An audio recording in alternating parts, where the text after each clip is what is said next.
예, 서울중앙지방법원 형사 34부 오후 재판 시작하겠습니다. 2025과 832호 사건 이어서 하겠습니다. 먼저 계신지 확인을 하겠습니다. 예, 피고인 계시고요. 특검에서 네, 오전에 출석했던 송성광, 구승기, 최윤영 검사는 불출석했고요. 법대에서 가까운 순으로 정기훈, 전종택 검사 출석했습니다. 서 검사님이시고 네, 그다음에 그렇습니다. 네, 정기훈, 전종택 검사입니다. 종택 검사입니다.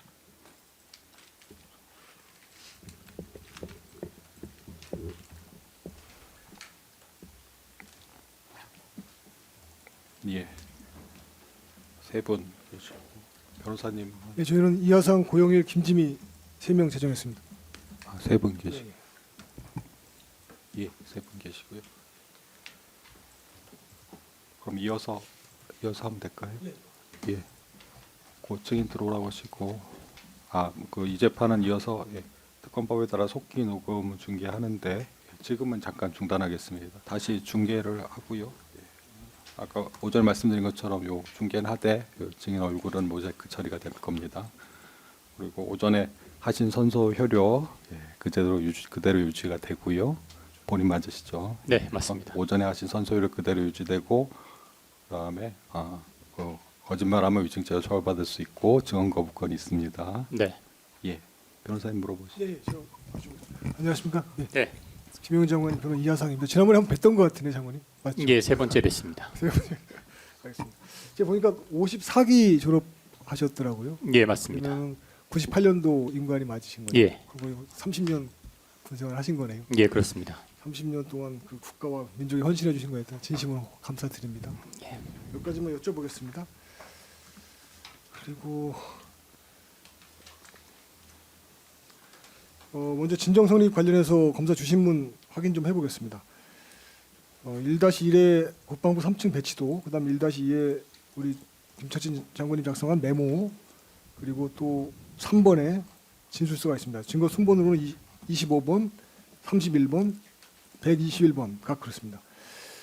장관님, 제가 궁금한 것은요, 이런 것들은 사실은 이제 그 국방부의 배치도도 그렇고, 그다음에 장관님과 장관님이 만났던 사람들의 대화 내용, 또 동선 이런 건 다 보안 사항들인 것 같은데, 이런 것들이 수사기관에 제출된 것을 보면 우리 김철진 장군님께서 조사 받으실 때 검찰로부터 압박을 좀 받으셨던 것 같습니다. 제 말이 맞습니까? 지난번 다른 재판 때도 같은 질문을 하셨던 것 같은데 그렇지 않고 저는 사실 그대로 질의에 충실히 답변을 했습니다. 압박은 따로 받으신 건 없다. 네, 그렇습니다. 그럼 군사 기밀에 관련된 사항들 제공하시게 된 경위도 그냥 사실 확인 차원에서 하신 것이다, 그런 뜻인가요? 추가적으로 조금 설명을 드리면 약도 같은 경우에는 제가 군생활해 온 경험을 바탕으로 설명에 필요한 부분에 한해서 보안에 위반되지 않는다는 전제 조건 하에서 설명을 드린 것으로 제가 이해를 하면 될 것 같고요. 네. 나머지 내용들도 제 군생활에 비춰봤을 때 이 정도 설명은 크게 군사보안에 문제가 되지 않는 범위라고 판단했기 때문에 그 정도 진술을 했습니다. 그렇군요. 그럼 우리 김철진 장군님의 판단하에 보안 문제가 없을 것이다라는 생각으로 하셨다, 그 말씀이시군요. 그렇습니다. 알겠습니다. 그렇게 알겠습니다.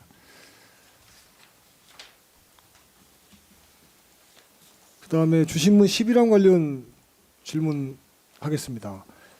검사들이 이렇게 물었습니다. 군사보좌관은 국방부 장관의 일정을 기획 관리하는 등 국방부 장관을 보좌하는 역할을 수행한다라고 했는데 맞습니까?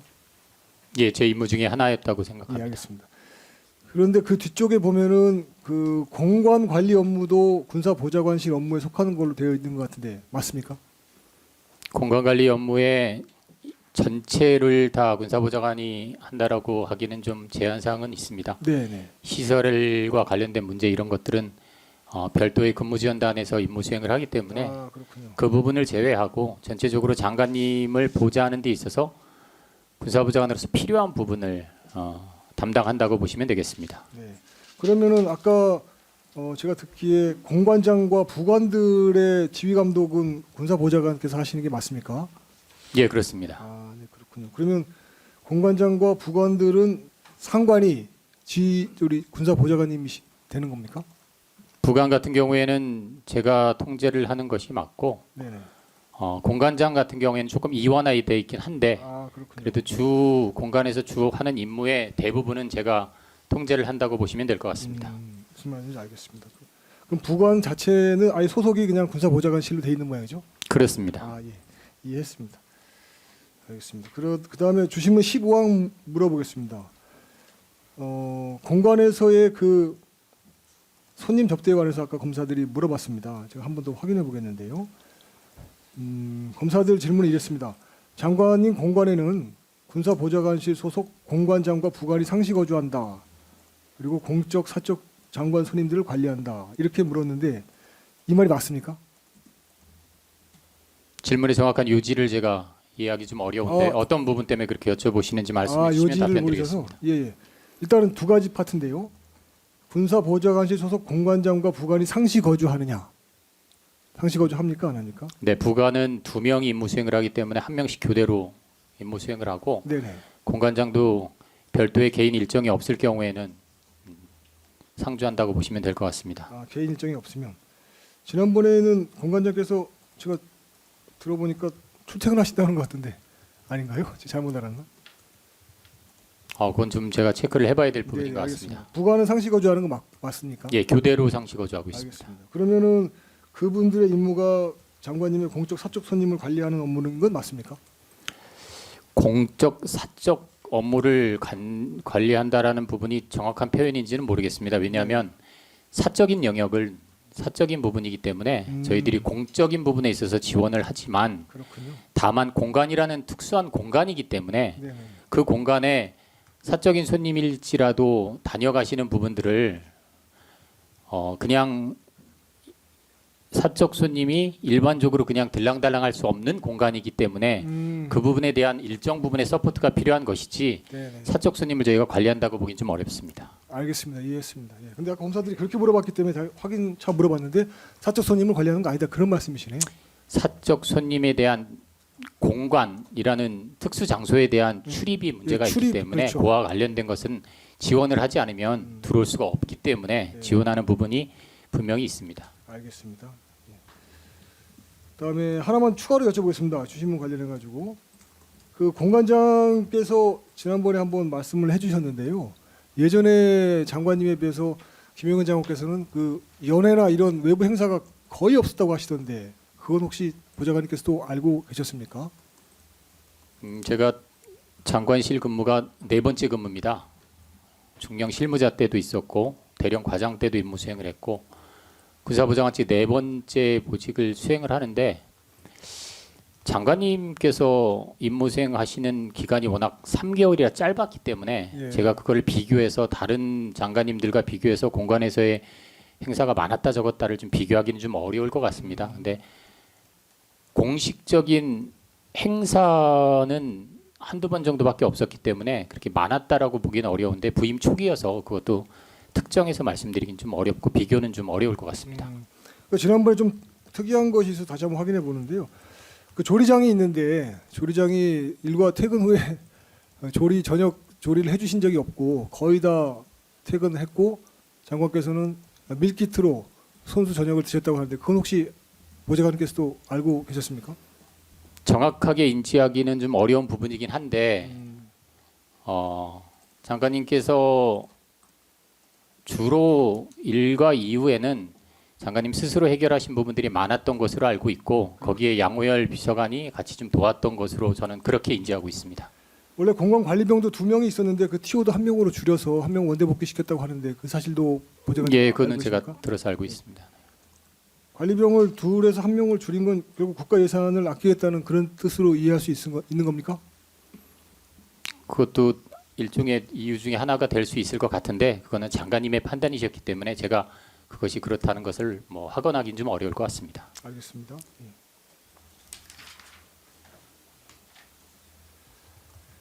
20항 주신문 20항 관련해서 묻겠습니다. 방정환 준장과 관련된 이야기를 검사들이 물어봤습니다. 그거 다시 한번 확인해 보겠습니다.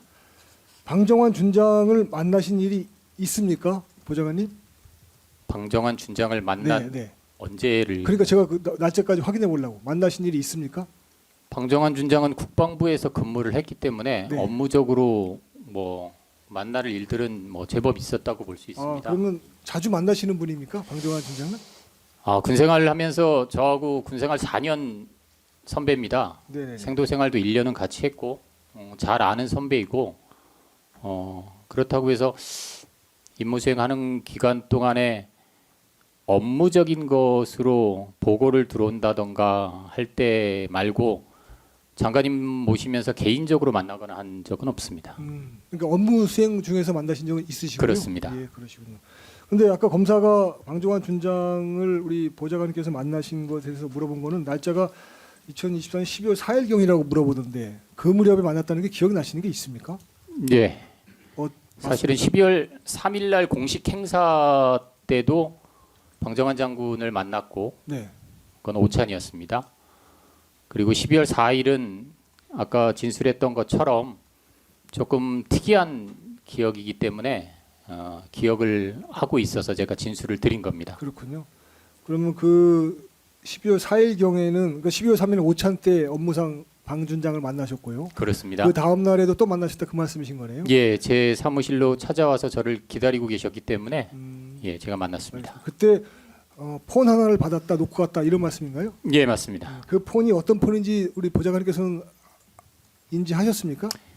그 폰이 어떤 폰인지를 그 당시에 인지하기는 어려웠습니다. 다만 어려웠다. 그 폰이 일반 우리 개인이 쓰는 개인 폰이 아니고 안보폰 종류와 동일하기 때문에 안보폰이었다라는 거는 인지할 수 있었고 또 장관님께 그거를 전달해 드리고 나서 제 생각으로는 이거는 군내 안보폰은 아니고 정부 안보폰 중에 하나일 것이다라는 추측을 제가 했다라는 말씀을 드립니다.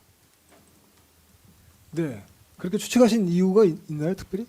제가 아까 말씀드렸는데요. 방정환 장군은 개인적으로 군내 보안폰을 휴대하는 직책으로 알고 있습니다. 저도 마찬가지로 개인 보안폰을 군 보안폰을 휴대를 하고 있고, 근데 장관님께서도 개인 보안폰과 개인 폰과 군 보안폰, 정부 보안폰 이렇게 세 개를 휴대하고 계십니다. 장관님께서 세 대의 휴대폰을 다 직접 가지고 계신데 방정환 장군이 저한테 장관님 보안폰이다라고 반납을 했기 때문에 이건 뭐지라고 생각을 했었고 장관님의 군 보안폰은 불출을 하거나 반납을 하거나 하면 어찌 보면 제가 관리의 중간 과정에 있는 사람이기 때문에 그거를 제가 모를 수는 없습니다. 알겠습니다. 그렇기 때문에 군 보안폰은 아니구나. 답변 그래서 감사합니다. 정부 보안폰이구나라고 제가 추측을 했다고 말씀드린 겁니다. 알겠습니다. 주신문 26항 관련해서 물어보겠습니다. 검사가 질문한 내용은 이렇습니다. 2024년 12월 4일에 고발이 있었다라고 물었거든요. 근데 그 점에 대해서 딱 말씀하시던데 어떤 내용의 고발이 있었는지 기억나시는 게 있습니까?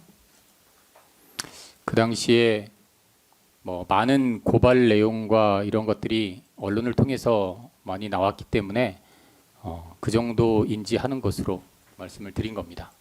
고발의 날짜가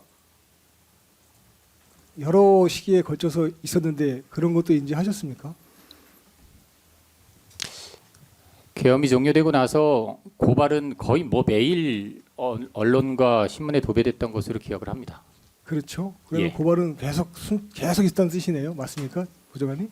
제 기억상으로는 뭐 대상 또 내용 이런 것들이 다르게 많은 고발이 있었던 것을 알고 있고 그 고발 중에 뭐 저도 포함된 내용도 있었습니다. 그러셨군요. 고발의 주체가 누구였는지 혹시 기억나시는 게 있습니까? 뭐 군인권센터 등 여러 단체들이 있었고 또 뭐 민주당 등 여러 정치 집단도 있었기 때문에 네. 많은 곳에서 고발한 것으로 알고 있습니다. 그런 정치 세력들이 고발했다는 것도 인지하고 계셨던 것도 맞네요, 보좌관님. 예, 언론을 보고 이해하는 정도 수준이라고 생각하시면 될 것 같습니다. 하나 더 여쭤보면 정치 세력들은 윤 대통령을 평소에도 반대하고 비판했기 때문에 계엄 선포를 둘러싸고 정치 공세로서 고발이라는 형태로 윤 대통령을 정치적으로 압박하는 상황이었습니다. 맞습니까? 그 부분을 제가 뭐 굳이 답변 드릴 내용은 제가 아닌 것 같습니다. 고발에 대해서는 말씀하셨기 때문에 제가 여쭤보는 거고요. 고발에 대한 내용은 언론을 통해서 제가 인지하고 있었다라는 말씀을 드리는 네, 것입니다. 그럼 제가 다시 질문 한번 더 드리겠습니다. 정당에서 특히 더불어민주당에서 고발을 하는 것은 윤 대통령을 정치적으로 압박하기 위한 정치 공세였습니다. 알고 계셨습니까? 그것에 대한 판단을 제가 할 수는 없지만 그런 사실이 있다는 것은 알고 있습니다. 정치 공세라는 사실이 있다는 거 아닙니다. 알고 있다. 고발이 있었다는 사실은 제가 알고 있습니다. 그것이 정치 공세인지 모르겠다. 정치 공세인이 아니냐의 판단을 제가 하는 것은 아닌 것 같습니다. 그렇군요. 알겠습니다. 그럼 하나만 더 여쭤볼게요. 문재인이 대통령을 하던 시절에 판문점 도보다리에서 김정은이에게 USB를 건네준 사건이 있었습니다. 알고 계시죠?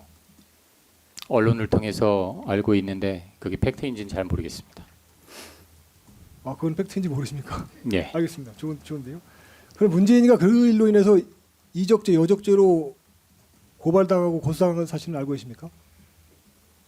예, 그것은 뭐 언론에서 얼핏 본 것 같은데 제가 정확한 내용은 잘 그렇습니까? 숙지하지 못하고 있습니다. 그럼 문재인이가 그런 사건 고발이 있은 이후에 그 판문점에서 김정은이를 만나고 전달한 USB에 관련된 내용들을 다 없애버렸습니다. 그럼 그게 증거인멸이 되는 겁니까? 그냥 보좌관 판단을 물어보는 거예요. 뭐 제가 답변 드릴 내용은 아닌 것 아니다? 같습니다. 네. 검사들이 그런 취지로 물어본다는 건 이해하고 답변했습니까? 아까 이 질문을 물어볼 때 검사들이 질문의 요지를 잘 모르겠습니다. 검사들이 이렇게 물어본 이유는 고발당했기 때문에 관련된 자료가 사라지는 건 안 된다라고 물어본 거였어요. 그걸 이해하셨습니까? 했다 못했다 둘 중에 저는 변호사님의 질문의 요지를 정확하게 이해를 못하고 있습니다. 이해를 못하셨어요? 네. 저보다 똑똑하신 분이 모르시면 어떡해요. 아, 알겠습니다. 그럼 또 다시 물어볼게요. 그 검사가 아까 제시한 증거순번 122번 현황 관련 예상 질의 응답 중에서 일부를 제시합니다. 자, 한번 쭉 한번 보겠습니다. 한번 먼저 보겠습니다. 질문부터 보고 답을 좀 볼 텐데요. 일단 제가 궁금한 건 있습니다. 이거는 주신 분 아까 그 서성관 검사께서 하신 추가 주신문과 관련되어 있는 내용입니다. 질문을 어떻게 선정했느냐 이런 질문에 대한 제가 반대신문을 여기서 지금 같이 하겠습니다. 지금 저기 질문이 Q1부터 Q15까지 있습니다. 한번 보시죠. Q1 그다음에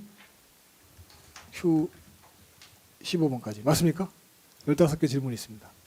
맞죠? 예, 그랬던 예. 것 같습니다. 자, 여기 질문은 더불어민주당 쪽에서 물어볼 거를 예상해서 적은 것으로 보입니다. 맞습니까?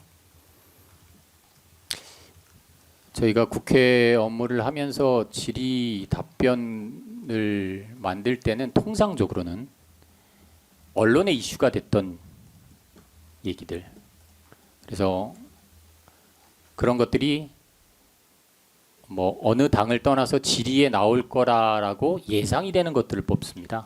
네, 그런 과정 속에서 뽑았다라고 보시면 될 것 같습니다. 알겠습니다. 그러면 지금 질문 15개 선정하신 것은 더불어민주당의 예상 질문이라기보다는 언론에 나온 이슈를 적은 것이다. 맞습니까?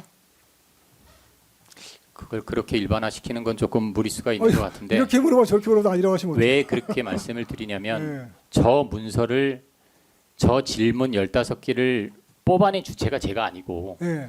그 토의 과정에서 거기 참석하신 분들이 이런 질문이 나올 것으로 예상됩니다라는 의견들을 제시를 했고 그러면 이런 질문에는 이런 답변을 준비해야겠구나라고 토의를 하는 과정에서 나온 것이지 저 질의응답 저 문서를 뭐 제가 작성을 해서 책임지고 작성을 한 문서가 아니다 보니 그거를 제가 그렇다라고 변호사님께 확답을 드리긴 어렵다는 말씀을 드리는 겁니다. 근데 그래도 우리 보좌관님 말씀을 들어보면 언론을 통해서 사회적 이슈가 된 질문들이 나올 수 있으니 그렇게 뽑았다 이렇게 볼 수 있겠네요. 제가 그걸 말씀드리면서 앞에 전제 조건을 달았습니다. 통상적인 국회 출석을 할 때는 이런 과정을 거칩니다라고 말씀을 드렸습니다. 그러니까 이런 과정이라는 게 언론을 참조한다. 주로 참고할 수밖에 없는 것들이 언론에 많이 그러니까요, 이슈화된 예. 것들. 또 질문하시는 국회의원님들도 대부분 언론을 가지고 또 질문을 만드시기 그러니까요. 때문에 예, 그런 절차가 통상적인 절차입니다라고 말씀드린 것입니다. 알겠습니다. 그럼 제가 여기서 하나만 더 여쭤볼게요, 보좌관님. 뭐 추궁하는 게 아니고 궁금한 게 생겨서 여쭤볼게요. 네, 말씀하십시오. 언론에서 보도되는 자료들의 소스, 그죠? 언론의 소스가 대부분 더불어민주당 쪽에서 나왔다는 사실 혹시 알고 계셨습니까? 또 알면 아는다, 모르면 모른다. 간단하게 해주시면 제가 또 여쭤볼게요. 그게 뭐 전체가 다 그렇다라고 일반화시키기에는 좀 어려운 어렵다? 문제 같은데요. 그러나 그런 것도 있다는 걸 아십니까, 그럼? 뭐 그럴 수 있겠죠. 그럴 수 있다. 네, 네. 좋습니다. 그럼 제가 증제 11-125증 제시하면서 질문하겠습니다.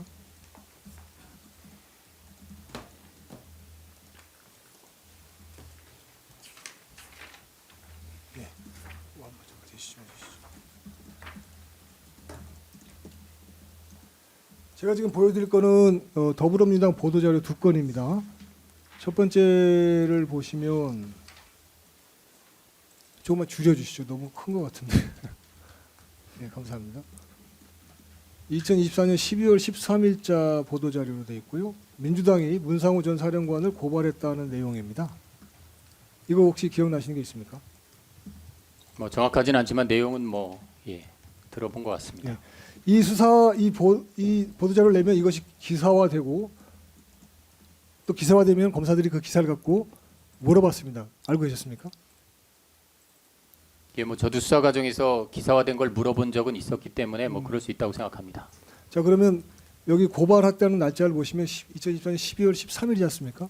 네, 그럼 고발은 굉장히 여러 기간에 걸쳐서 다양한 피고발자를 상대로 다양한 주체가 다양한 사유로 고발했습니다. 이해하시겠습니까? 무슨 말씀인지? 네, 그렇죠? 그러니까 검사가 말한 것처럼 12월 4일 날 뭐 단일하게 단일한 주체에서 단일한 내용으로 단일한 고소가 이루어진 것은 아닙니다. 알고 아시겠습니까? 제 말이 맞습니까? 틀립니까? 이게 뭐 예, 변호사님 아시겠죠? 그렇게 말씀하시면 네. 그다음에 또 하나 그다음 보도자료 보여드리겠습니다. 11-25층입니다. 2024년 12월 14일자 더불어민주당 보도자료고요. 김영은 장관과 수시로 만났다는 노상원 전 사령관에 대한 긴급체포 시급하다 이렇게 보도자료를 냈습니다. 이거 혹시 기억나십니까? 뭐 정확하진 않지만 뭐 내용은 알고 있습니다. 네, 저기 보시면은 2024년 12월 14일은 토요일로 되어 있습니다. 보이시죠? 네, 그런데 이 다음 날인 2024년 12월 15일 일요일 날 노상원 전 사령관이 느닷없이 긴급체포가 됩니다. 실제로 알고 계셨습니까? 날짜까지는 정확히 기억 못하지만 그 어간에 그렇게 된 걸로 알고 있습니다. 그리고 그 전날에 고발됐다고 하는 문상호 사령관도 15일 날 노상원 사령관과 함께 체포합니다. 알고 계셨습니까? 정확한 날짜는 모르지만 뭐 그 어간에 그렇게 된 것으로 알고 그렇군요. 있습니다. 네. 경찰 특히 국가수사본부는 더불어민주당의 보도자료에 따라서 지침을 받아서 수사를 한 것으로 보입니다. 알고 계셨습니까? 그게 지침을 받아서 한 것인지를 제가 알 모른다? 수 없기 때문에 모른다? 뭐 예, 우연히 답변드리기는 날짜는 어렵습니다. 딱 하루 차이로 된 거는 이해하시겠죠? 맞습니까? 예, 그게 팩트라면 이해는 하겠는데 그게 뭐 지침을 받아서 했는지에 대한 팩트 모르겠다. 여부는 제가 알 수는 없습니다. 문상호 사령관은 사실은 국가수사본부에서는 수사권한이 없어서 검사가 긴급체포 불승인을 했습니다. 그래서 그 다음날 바로 석방이 됐습니다. 그런 사실 알고 계십니까? 거기까지는 제가 기억을 그렇군요. 못합니다. 네, 그걸 보면 더불어민주당 특히 박선원이라는 자가 관계되어 있는데요. 박선원이가 긴급체포 지시를 하니까 수사권한이 있는지 없는지도 확인하지 않은 채 두 사람을 긴급체포했다가 문상호 사령관은 긴급체포 불승인으로 석방되는 사건이 벌어졌습니다. 모르셨죠? 예, 뭐 그런 사실을 제가 알 수는 없습니다. 네. 예, 알겠습니다. 자, 그렇다면은 2024년 12월 3일 대통령의 비상계엄 선포를 내란이라고 하고 이렇게 수사몰이를 하는 거는 반대 이익을 갖는 정치 세력들의 정치 공세가 맞습니다. 제 말이 맞습니까? 뭐 제가 그걸 판단하는 거는 아닌 것 판단하기 같습니다. 어렵다? 네. 알겠습니다.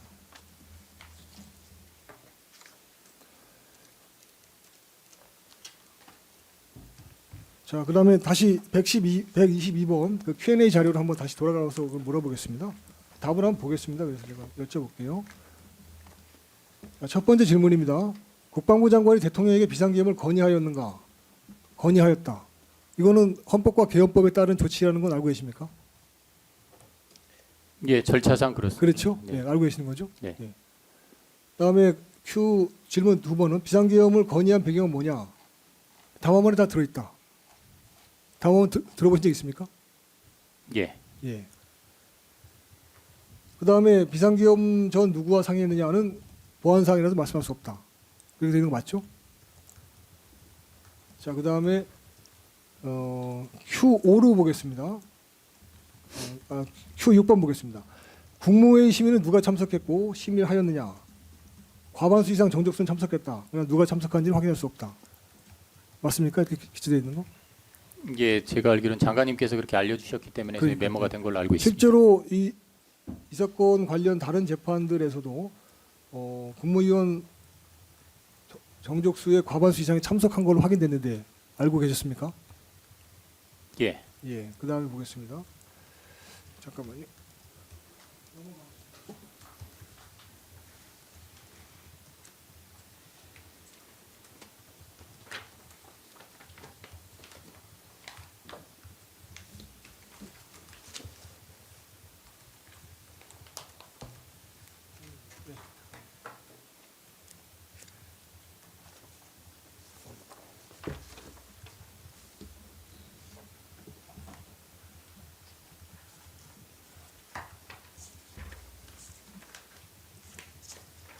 Q90 보여주시면 좀만 크게 접어서 보여주십시오.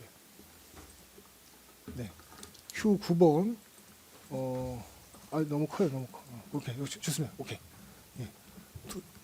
질문 9번째 예상 질문 9번째 보겠습니다. 실탄과 공포탄을 지급됐느냐라고 하는 거에 대해서 공포탄을 취재했다. 실탄 개인 지급은 없었다. 이렇게 답변 준비한 것도 맞습니다. 맞습니까? 예. 저 사실이었죠, 저게? 저 부분은 좀 기억하는 부분이 있는데 네. 저 부분을 아시면 아신다. 간단하게만 하시면 예, 됩니다. 작성할 때 예. 장관님께서 특전사령관한테 한번 물어봐라라고 말씀을 하셨었고 제가 통화를 해서 특전사령관한테 확인을 했던 내용입니다. 네. 그렇군요. 예. 10번입니다. 병력 및 전차 투입이 사실이냐? 전혀 사실이 아니다. 이렇게 돼 있는 거 맞죠? 예. 예. 저거 작성할 때는 내려주시죠. 예, 아니라는 것을 내려주시죠. 치워듭니다. 예. 자, 그럼 하나 추가로 물어보겠습니다. 이번 주신문에 나오는 거라 저희가 준비한 신문상에 나오는데요. 한번 물어보겠습니다.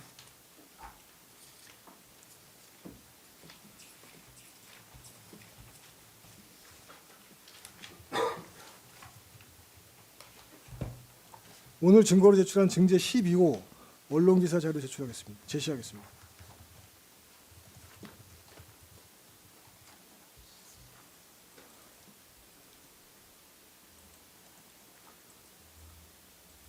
예, 이것은 TV조선 기사네요. TV조선 기사인데 2024년 12월 20일자 기사로 되어 있고요. 추미애라는 사람이 탱크로 밀어버려 이렇게 김영은 장관이 말했다고 떠들었습니다. 그래서 김영은 장관이 변호인을 통해서 추미애를 고소하고 민사배상을 청구한 사건이 있습니다. 알고 계셨습니까? 네. 알고 계셨습니까? 네. 그다음에 아까 그러면 다시 질문으로 돌아가세요.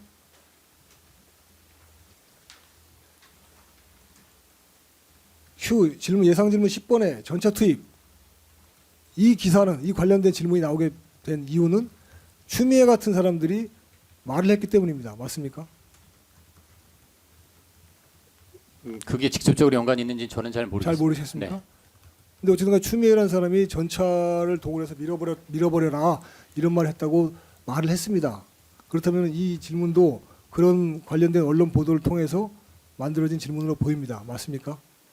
정확하게 기억은 나지 않는데 저 당시 나지 저게 않는다? 이슈화가 될 수 있었기 때문에 Q&A 그렇죠. 예, 네. 반영한 것으로 알고 있습니다. 그렇다면 다시 한번 돌아가서 여쭤보면 이 예상 질문이란 것은 기본적으로 더불어민주당 의원들이나 그와 관련된 정치적 이익을 같이 하는 사람들이 제기하는 의혹을 질문한 것이다. 제 말이 맞죠? 뭐 100% 일반화시킬 수는 없지만 그런 것들이 기반이 돼서 작성되는 것은 맞습니다. 그럼 다시 돌아가서 한 번 더 여쭤보면요.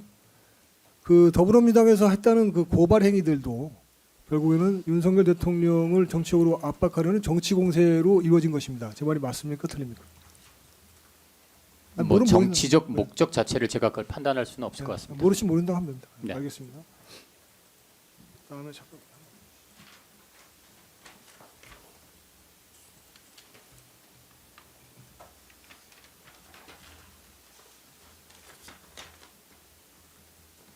예상 질문은 13, 14번 다시 한번 보여드립니다. 15번 가리시고요. 15는 필요 없으니까 이걸로 가리시고 13, 14만 주시면 됩니다. 예. 13, 14 물어보겠습니다. 비상계엄 선포 및 해제 전 과정이 법적으로 문제가 없다는 질에 대해서 관련 절차에 따라 정상적으로 진행된 것으로 알고 있다는 것이 장관님의 입장이네요. 국방부 입장이에요. 맞습니까? 예, 그 당시에 장관님께서 그렇게 말씀을 하셨습니다. 자, 그럼 무슨 근거로 비상계엄을 선포할 상황이라고 생각했느냐도 예상 질문 14번입니다. 보이시죠? 예, 네, 답변은 헌법과 개헌법을 근거로 했다라고 되어 있고요. 그다음에 필요시에 개헌법 2조 2항에 명시된 대로 사회 질서가 극도로 교란되어 행정 및 사법 기능의 수행이 현저히 곤란한 경우라고 판단했다라고 기재되어 있습니다. 맞습니까? 예, 저 최종적인 판단권은 대통령이 갖고 있다는 건 보좌관님 알고 계십니까? 예, 계엄 선포권자께서 예, 판단을 할 수 있다고 알고 있습니다. 자, 그러면 이 Q&A를 종합을 해보면 김 장관께서는 대통령의 비상계엄 선포 요건이 충족된다는 판단 하에 관련 법령 절차에 따라서 국무회의도 하고 또 건의도 하시고 담화문도 하고 선포문에 포고문까지 나간 것으로 보입니다. 그 과정에서 김 장관이 문제가 있다고 생각했을 리는 없거든요. 적법한 절차다. 그렇게 생각하셨습니다. 제 말이 맞습니까? 틀립니까? 예, 장관님께서는 그 당시에 그렇게 생각을 하셨고 저 절차대로 이루어졌다라고 말씀을 해주셨기 때문에 저희는 장관님 말씀을 그대로 저기 반영했습니다. 알겠습니다. 고맙습니다. 자, 그러면 하나만 더 여쭤보겠습니다. 주신문 33항입니다. 지금 이 Q&A 자료가 작성된 경위를 쭉 설명해 주셨는데요. 국회 출석 대비해서 만든 것이다라고 하셨죠. 네, 국회 출석하신 일이 많거든요. 예, 대정부 질의도 있고 국방위 출석도 있고 많은데 네, 그때마다 예상 질의 응답과 답변 자료를 많이 준비하시죠? 예, 그렇습니다. 기조실이 주축이 돼서 준비를 합니다. 기획조정실에서 합니다. 그렇습니다. 군사보좌관실에서는 안 하나요? 아닙니다. 저희는 장관님의 사적인 부분에 대한 뭐 질의응답이 있을 경우에는 그건 기조실에서 알 수 없기 때문에 저희가 보좌를 해드리지만 국회 출석 관련된 질의응답의 주 핵심 부서는 기조실입니다. 실제로 그 국방부 장관을 불러놓고도 질의가 짧거나 아예 안 하고 그냥 돌아오시는 경우도 있지만 실제로 예상 답변, 예상 Q&A나 준비 자료는 엄청나게 준비하는데 맞습니까? 예, 정상적인 국회 일정에 의해서 이루어지는 경우에는 예, 많이 준비를 합니다. 김용현 장관께서는 그런 자료들을 받으면은 공간으로 갖고 와서 스터디를 하셨다고 하던데 알고 계셨습니까?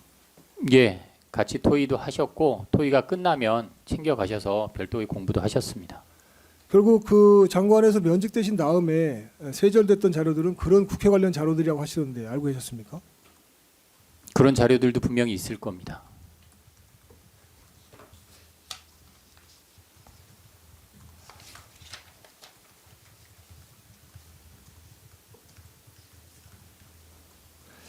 예, 주신문에 대한 반대신문 여기까지 하겠습니다. 그리고 준비된 신문사항 몇 가지만 하겠습니다. 중복된 것이 좀 있어서요. 잠깐요. 혹시 다른 분 있어요? 물어볼 거?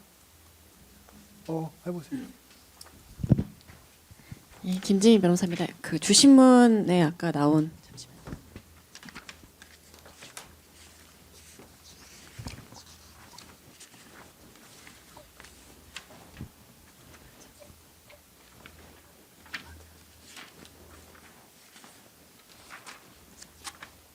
예, 34항 관련해서 몇 가지 질문하고자 합니다. 보좌관님 안녕하십니까? 저희가 네. 12월 2일에 뵙고 또 뵙습니다. 예, 예. 나와주셔서 감사드립니다. 저는 그 현안 관련 예상 질의응답해서 작성하신 문건 관련해서 몇 가지만 여쭤보고자 합니다. 증거 기록으로는 2권, 순번으로는 122번이고 명칭은 김설친 군사보좌관 작성 현안 관련 예상 질의응답 일부입니다. 그 보좌관님께서 지난 2025년 12월 2일 화요일인데요. 이날 그 장관님의 내란 중요 임무 종사 제 28회 공판기일에 증인으로 출석하셔서 증언하신 거 기억이 나시죠? 예, 그렇습니다. 그때 당시 제가 답변해 주신 거를 이렇게 보니까 자유로운 상황에서 자발적인 의사에 따라 조사를 받았고 또 관련 자료를 제출했다 이렇게 말씀하셨는데 지금 동일한 입장이시죠? 예, 현안 관련 예상 질의응답 역시 마찬가지라고 봐도 되겠죠. 네, 그 저 같은 이제 민간인들은 군에 대한 정보가 이제 전혀 차단되어 있다 보니까 그 잘 모르는데 이 점은 사실 기자들도 마찬가지일 것으로 생각이 됩니다. 그런데 대부분의 국민들은 이제 개헌 같은 군 관련 이제 사안이 발생하게 되면은 기사를 토대로 군에 대한 정보를 얻습니다. 근데 이 경우 그것이 잘못될 정보일 경우에는 시정이 대단히 어렵다고 보이는 대로 이 보좌관님께서 어떻게 생각하시는지 여쭤봅니다. 내용이 어떤 내용이냐에 따라서 예, 문제가 있을 수도 있고 내용에 문제가 없을 수도 있다고 생각합니다. 그럼 만약에 허위 기사에 의해서 그 좀 폐쇄된 조직인 군 관련 허위 정보가 일반 국민들에게 유포가 돼서 국민들이 만약에 우리 대한민국 군에 대한 불신을 갖게 되거나 혹은 사실관계를 오해한다면 이것은 군의 명예는 물론이고 국방력 저하와도 관련된다고 보이는데 동의하시는지 여쭤봅니다. 예, 관련 과정이 사실이라면 동의합니다. 예. 그렇다면 잘못된 기사나 뉴스에 대해서는 대처하시는 것이 필요하고 또 그게 그 타당하다고 생각이 되는데 어떻게 보시는지 여쭤봅니다. 예, 그런 것들이 문제가 되면 군의 명예가 실추될 수 있기 때문에 잘못된 뭐 언론 기사나 이런 것들이 나면 대변인실을 통해서 정정도 요구하는 등의 절차를 하는 것으로 알고 있습니다. 예, 감사합니다. 우리 보좌관님께서는 지난 2024년 12월 4일을 기준으로 비상계엄 해제 직후부터 언론에서 어떤 방식으로 계엄에 대해 보도하고 있었는지 기억하고 계시는지 여쭤봅니다. 그 많은 내용을 제가 어떻게 네. 여기서 그러면 단적으로 제가 한번 말씀드리기 포인트를 좀 어렵고요. 짚어서 한번 여쭤보겠습니다. 계엄 관련해서 이걸 내란이라고 단정해서 기자들이 단정해서 보도하고 아까 보셨죠? 뭐 장갑차, 전차 이런 게 뭐 국회 관련해서 들어왔다 이런 보도하는 기사들이 있었는데 혹시 보신 적 있는지 여쭤봅니다. 예, 뭐 비슷한 기사들이 워낙 많았기 때문에 네. 어떤 것들을 저한테 질문하신지 모르겠지만 비슷한 기사들은 있었던 것으로 기억합니다. 예를 들면 이제 참고로 이제 군사 보좌관이시기 때문에 그 아마 그 부하들이 많이 있으셨을 텐데 그 군인 분들이 조사를 받으러 와서 가짜 뉴스를 제시를 받으면서 수사를 받으신 경우가 굉장히 많았습니다. 예를 들면 뭐 실탄을 소지했고 케이블 타이는 수감용이었고 뭐 저격수가 들어가서 국민들을 향해서 뭐 저격하려고 했다. 이런 국민들에 대한 위협을 우리 군이 계획하고 시행하려고 했다는 이런 가짜 뉴스가 많았는데 이게 혹시 군사 보좌관님으로서 혹시 이에 대해서 파악하고 계셨는지 여쭤봅니다. 기사의 내용을 파악하고 있냐라고 여쭤보시는 겁니까? 아니면은 그런 기사들이 이제 나오게 되면 군 관련되어 있는 그 정보다 보니까 아까 앞서 말씀해주신 것처럼 허위 기사가 나갈 경우는 군 명예는 물론이고 국방력 저하와 관계가 되어 있기 때문에 이 점에 대해서 모니터링을 하고 계셨을 것 같아서 여쭤봅니다. 뭐 당연히 군인이기 때문에 그와 관련된 기사들을 뭐 제가 관심 있게 보긴 봤습니다. 일정 부분 변호사님 말씀하신 문제의식도 가지고 바라보기는 했습니다. 예, 다만 사실은 짧게 이루어진 비상계엄 그 과정에서 장관님을 모시는 저조차도 그 비상계엄에서 그 시간 동안에 어떤 일이 이루어졌는지를 제가 정확하게 알지 못합니다. 그래서 사실은 힘든 것이 뭐가 진실이고 뭐가 가짜 뉴스고 뭐가 잘못된 것인지를 구분해내기가 사실은 어렵습니다. 저 또한 장관님을 가까이서 모셨지만 어디까지가 팩트인지를 모르기 때문에 그런 뉴스들을 진짜 뉴스인지 가짜 뉴스인지를 판정하기는 굉장히 어려웠습니다. 그게 사실이고. 네, 이제 아까 제시받으신 답변 감사드립니다. 아까 제시받으신 질의응답에 보면은 사실이 아님 이런 그 예상 질문에 대한 답변이 많은 것으로 봐서는 그 지금 그때 당시 기준으로 잘 작성된 기사나 뉴스가 워낙 분명한 허위인 게 많다 보니까 또 그런 허위 기사의 기초에서 의원들이 물어볼 것이 예상돼서 사실이 아닌 부분을 바로잡기 위해 그런 질문들을 선택하시고 답변을 마련하신 것은 맞습니까? 변호사님 말씀 일정 부분은 맞는데 나머지 좀 고려해야 될 것이 하나 있는 것이 일반적으로 국회 답변 자료를 준비하는 과정으로 놓고 본다면 변호사님 말씀하신 부분은 맞습니다.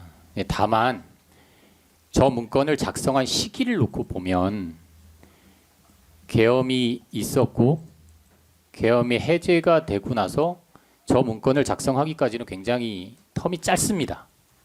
계엄이 해제된 날 저 토의를 했고 그 다음 날 국회 출석이 있었기 때문에 사실은 그 짧은 시간 안에 뭐 많은 기사들이 쏟아져 나온다고 한들 그렇게 많은 기사들이 아니었기 때문에 저희가 보통 작성하는 국회 답변 자료의 분량에 비해 굉장히 작습니다.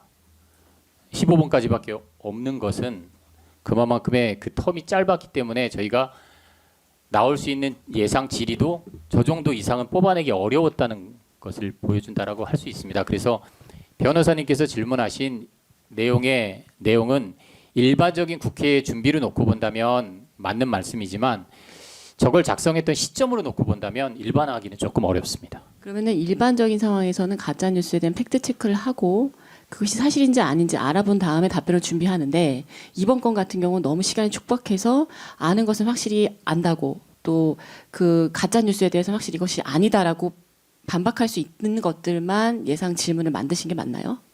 네, 그렇습니다. 뭐 그 당시에 그 짧은 시간에 가짜 뉴스들이 뭐 쏟아져 나왔다고 하기는 좀 어렵고 일반적으로 이게 법적 절차에 맞느냐, 왜 이게 이루어졌느냐에 대한 질문 정도만 저희가 예상할 수 있었기 때문에 예상 질의 답변서도 그렇게 길지 않았다라고 보시면 될 것 같습니다. 알겠습니다. 아까 그 주시문 과정에서 제시받으신 뭐 질문 8번, 10번 같은 경우에는 좀 구체적으로 말씀을 드리면서 여쭤보겠습니다. 국회의장 및 여야 대표 체포 구금 시도, 전차 투입, 계엄 선포 하루 전부터 출동되기 명령에 대해서는 사실이 아니라고 하시면서 상세하게 이제 이것이 왜 사실이 아닌지에 대한 답변을 기재를 해 두셨거든요. 이런 것들은 확인을 하시고 사실이 아니기 때문에 기재하신 게 맞죠? 이 사실 확인 관계라는 것에 사실이 아님이라고 되어 있는 걸 봐서는 네. 전부는 아니라 하더라도 이건 정말 아니다 싶은 것들은 구별해내실 수 있었기 때문에 그렇게 답변을 마련하신 것처럼 보이기 때문에 여쭤봅니다. 네, 거기 이제 계엄 상황이 있고 나서 얼마 안 있은 다음에 토의가 이루어졌기 때문에 거기 참석했던 주요 지기자들의 대부분은 장관님께서 이렇다라고 이게 사실이다 이렇게 말씀해 주시는 것을 뭐 거의 100% 저희는 동의할 수밖에 없는 상황이었고 그 말씀대로 작성할 수밖에 없는 상황이었다는 점을 말씀을 드리고 또 국회 답변은 작성해 준 사람들이 답변을 하는 것이 아니라 장관님께서 직접 답변을 하시는 거기 때문에 장관님께서 어떻게 답변하셔야 되는지를 기준으로 그리고 장관님 의도대로 답변서가 작성된다고 보시면 될 것 같습니다. 예. 그럼 범위를 좀 좁혀서 여쭤볼 텐데요. 이 문서는 수사 대응 문건이 아니고 국회 현안 질의 대응 문건이 맞죠? 예, 그렇습니다. 말씀하신 것처럼 장관님께서 국회 출석하셔서 의원들의 질의에 답변해야 하는 상황이 예정되어 있었던 것이 맞고요. 예. 네. 그리고 아까도 확인해 주셨지만 보통 현안 질의는 언론 보도 리서치를 토대로 작성한 내용을 기초로 의원들이 질문하는 경우가 많기 때문에 주로 거기에 초점이 맞춰져 있는 것이 맞죠.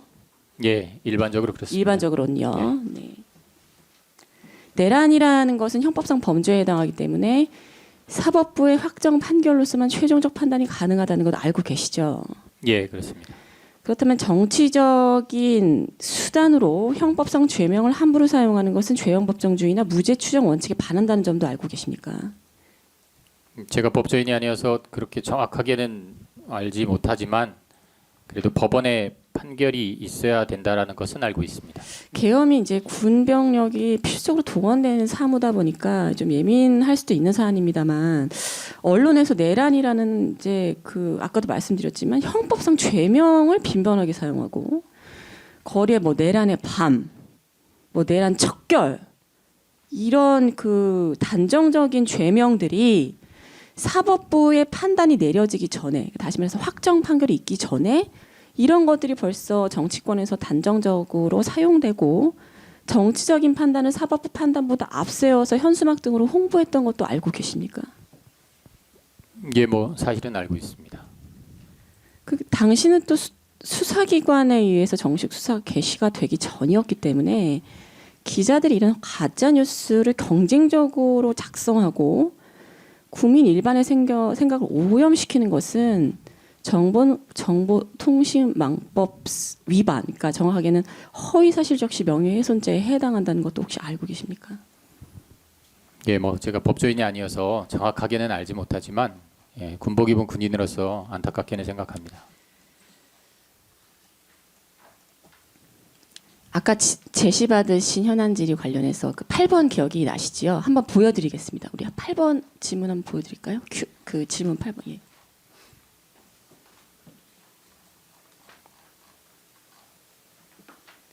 이게 어떤 정보가 없으면 이런 질문을 만들기가 어려운데 제가 읽어드리겠습니다. 계엄군의 국회의장 및 여야 대표 체포구금 시도는 누구의 지시인가?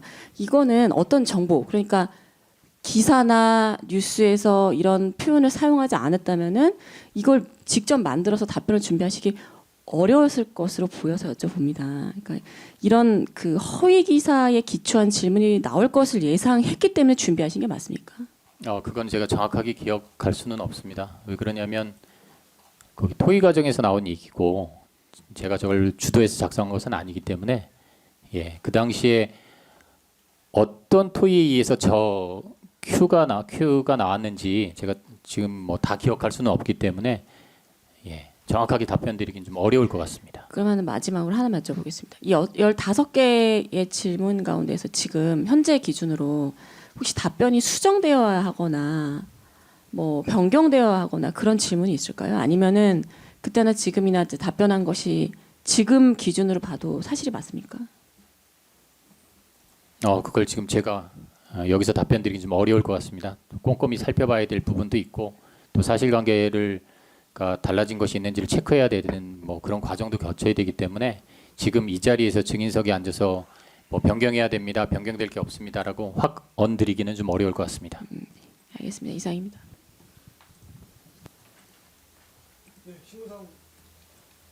예, 물어보시죠. 심사 좀 생략하고 하겠습니다. 시간이 다 돼가지고요.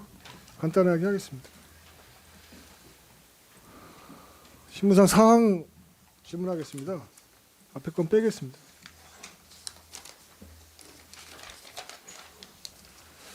그거 좀 제시 좀 해주시죠. 예, 그걸로 그냥 제시하죠. 예.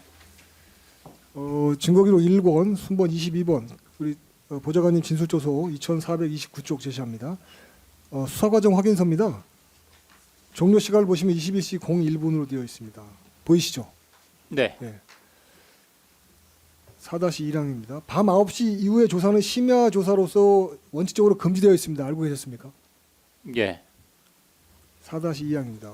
기록을 보니까 조서 말미에 심야 조사 동의서가 없던데 심야 조사 금지가 되어 있고 심야 조사를 위해서는 동의가 필요하다. 동의서 작성하자라고 이야기 들은 바가 있습니까? 제가 그것까지 뭐 다 기억하지는 못할 것 같습니다. 여러 수사기관에서 여러 번 조사를 받았기 때문에 뭐 동의하냐라고 했을 때 저는 다 동의하고 조사를 받은 것으로 기억합니다.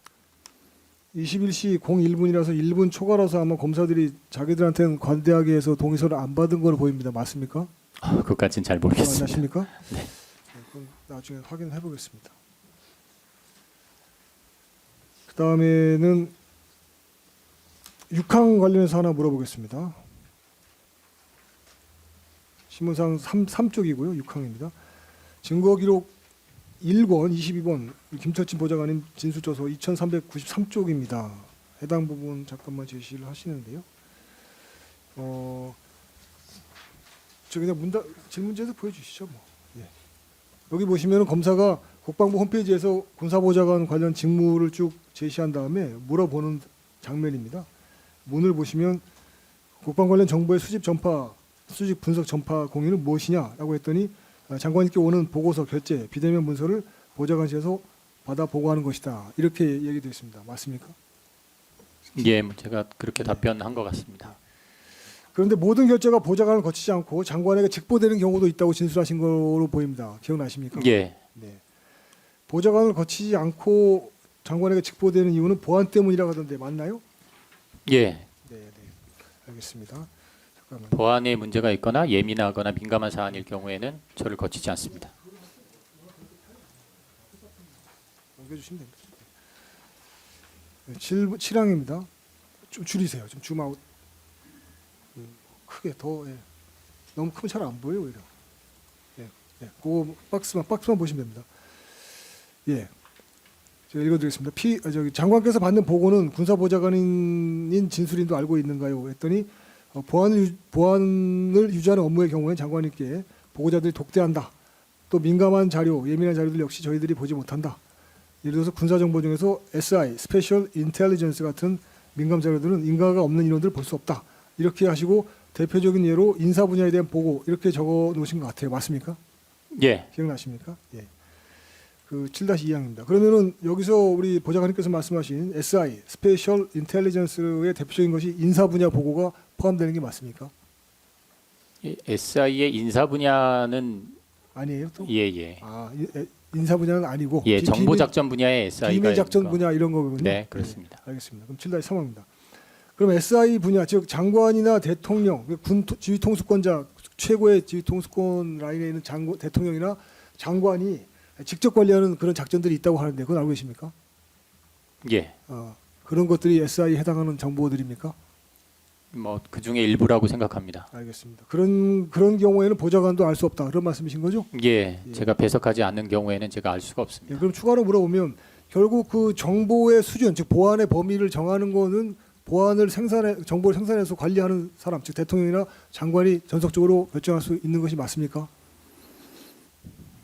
정보를 생산하는 부서에서 등급을 부여하는 것으로 알고 있습니다. 정보를 생산하는 부서에서 이것이 SI의 인가가 필요한 정보다라고 하면 SI 등급을 부여하는 것으로 저는 알고 있습니다. 알겠습니다. 8항은 줄여서 간단히 묻겠습니다. 아까 말씀하신 대로 54기를 임관하셨고 지금 거의 30년 가까이 되시는데 그 보직 이동 시 또 임무가 바뀌면 보안 지침에 따라서 기존에 보유하던 문서들은 파쇄하는 것이 군인들의 기본적인 수칙이라고 하는데 맞습니까? 예, 보좌관도 그렇게 해오셨습니까? 보직을 이동하면 그 당시 사무실에 뭐 보관하고 있었던 문서들 비밀은 반납을 하고 비밀은 아니지만 군사 자료이기 때문에 민감하다라고 생각하는 것들은 파기합니다. 김용훈 장관께서도 경호처장에서 국방부 장관으로 옮길 때 경호처장 시 재직 시에 확보하고 있던 자료들은 다 파쇄하셨다고 하는데 알고 계셨습니까? 뭐 제가 뭐 정확하게는 알지 못하지만 그렇게 하시지 않았을까라고 생각합니다. 또 같은 보안 수칙에 따라서 장관에서 면직되신 다음에도 관련된 자료들은 다 세전하셨다고 합니다. 예, 알고 계십니까? 그 정식 비밀이었으면 반납을 했을 그렇겠죠. 것이고요. 예, 그렇지 그렇죠. 않은 자료들은 파기하셨을 거라고 생각합니다. 알겠습니다. 여기까지 하겠습니다. 다 물어보셨나요? 예. 특검에서 뭐 물어보실 거?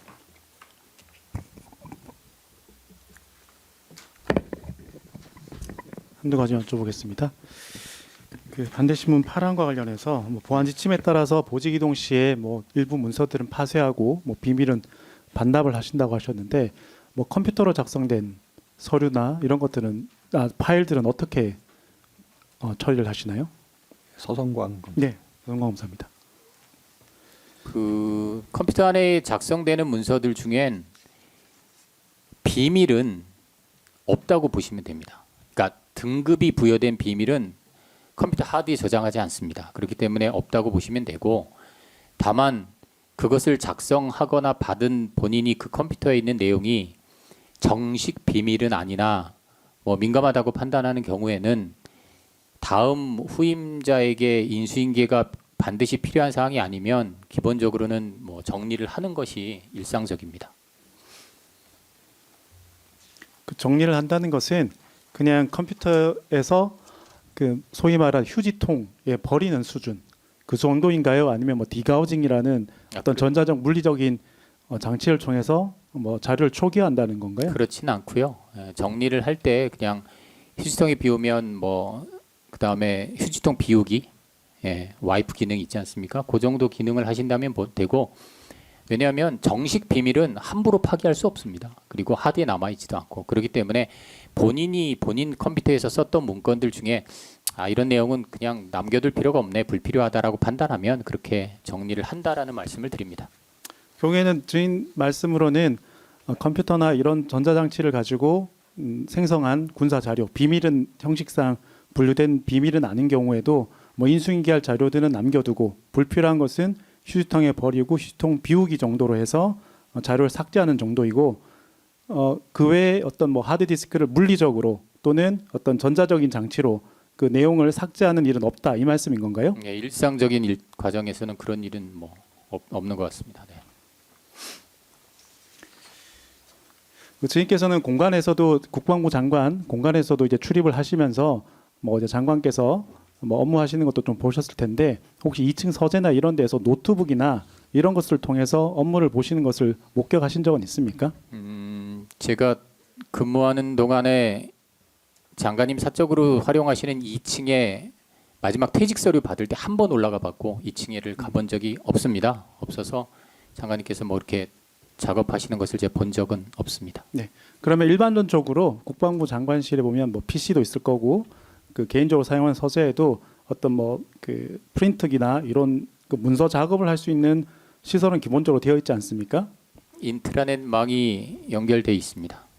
혹시 그러면 일반적인 걸 물어보는데요. 거기서 일반적인 작업을 하고 출력을 할 경우 어떤 워터마크가 그 출력자, 사용자 그 워터마크가 이제 그 문서 배경에 찍혀서 나오는 경우도 있지 않습니까? 국방부 장관 공간은 어떻습니까? 장관님 공간에 있는 PC가 워터마크가 생성이 되는지 제가 체크를 못 그것까지는 잘 해봤습니다. 모르시고요. 네, 체크를 네. 못 해봤습니다. 네, 알겠습니다. 예, 이상입니다. 저 질문 좀 몇 개 하겠습니다. 전종택 검사입니다. 네. 그 12월 4일 일정 질문 드릴 건데요. 12월 4일에 공식 일정이 예정돼 있었을 텐데 12월 4일 공식 일정은 모두 취소됐습니까? 계엄 이후에 12월 예, 4일 12월 4일. 예, 다 취소됐습니다. 그럼 그 취소는 피고인이 언제쯤 지시를 했나요? 12월 4일 모든 공식 일정을 취소해라 이런 지시는 언제 있었습니까? 그거를 뭐 장관이 별도 지시해서 그 일정들이 사라진 거라고 보긴 좀 어려울 것 같은데요. 그런 큰 상황이 있었기 때문에 뭐 자연스럽게 할 수 없는 상황이 된 것이지 그걸 뭐 일정을 다 비워라라고 해서 했던 기억은 제가 없습니다. 그럼 12월 4일에 통상적인 보고도 진행이 됐습니까? 아닙니다. 아침부터 이루어지는 통상 일정들이 다 보고가 되지 않았습니다. 보고도 없었고 공식 일정도 없었고 예, 그렇게 할 수 있는 상황은 아니었습니다. 예, 그럼 네. 피고인은 그러면 계속 12월 4일에는 국방부 장관 집무실에 계속 있었다는 말씀이시죠? 그날 밤을 새우셨기 때문에 오전에는 좀 쉬셨고요. 11시 이후에 저하고 같이 그 식사를 집무실에서 하셨고 그 이후에는 그 아까 말씀드린 그 현안 토의 그 정도만 일정을 소화하셨습니다. 그리고 한 6시 정도에 정상 퇴근한 건가요? 예, 시간은 정확하게 제가 기억은 못 하는데 예, 비슷한 시간에 퇴청하신 걸로 제가 기억합니다.